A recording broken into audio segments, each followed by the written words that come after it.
Bonsoir, le flash de ce mardi. Deux travailleurs de santé qui ont été testés positifs pour COVID-19 sont maintenant au centre d'isolation à Persévérance. Il y a au total 38 membres du personnel qui travaillaient avec les deux travailleurs la semaine dernière au centre de quarantaine de Berjaya. Le chef de la direction de l'agence de soins de santé, Dr Danilo Orange, dit que les deux personnes ne manifestent aucun symptôme. Le suivi de contact avec les membres de leur famille est en cours. À l'occasion de la journée mondiale du sida, qui est aujourd'hui, le ministère de la Santé lance un appel au public. L'appel est pour qu'on soit conscient d'effectuer les tests nécessaires afin qu'on puisse savoir si on est affecté par le VIH-Sida ou pas.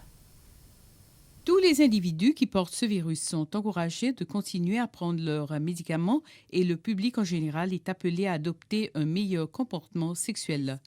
Lors d'un atelier tenu ce matin à cette occasion, le ministère de la Santé a fait remarquer que cette année, COVID-19 a affecté les services assurés en relation avec le VIH-Sida, ce qui fait qu'il a été incapable d'effectuer autant de tests désirables et d'atteindre la communauté.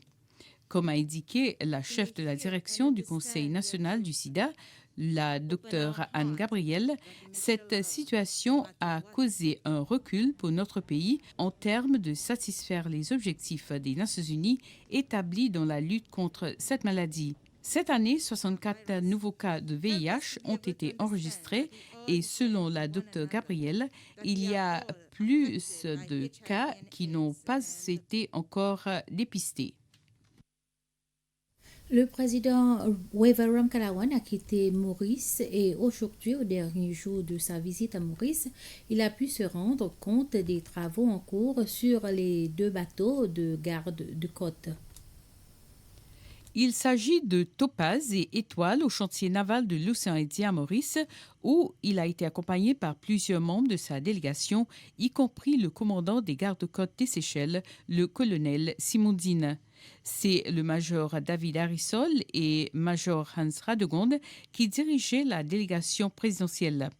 Le président Ram Kalawan a aussi rencontré les 36 membres des gardes-côtes sur ces deux bateaux et il a été mis à jour sur l'avancement des travaux qui y sont effectués. Ce matin, il a visité le siège de la Commission de l'océan Indien à Eben et également le site du patrimoine mondial du Morne. La Cour d'appel a recommencé ses sessions aujourd'hui, les derniers pour cette année.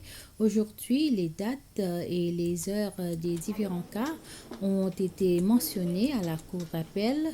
Écoutera jusqu'à 7 décembre et les 21 cas pour la plupart civils.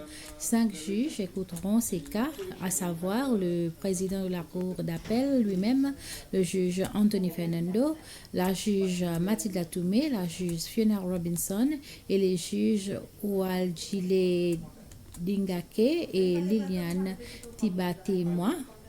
Étant donné que le juge Tibaté-Moi est toujours en Ouganda, elle écoutera à travers Internet les cas qui lui appartiennent.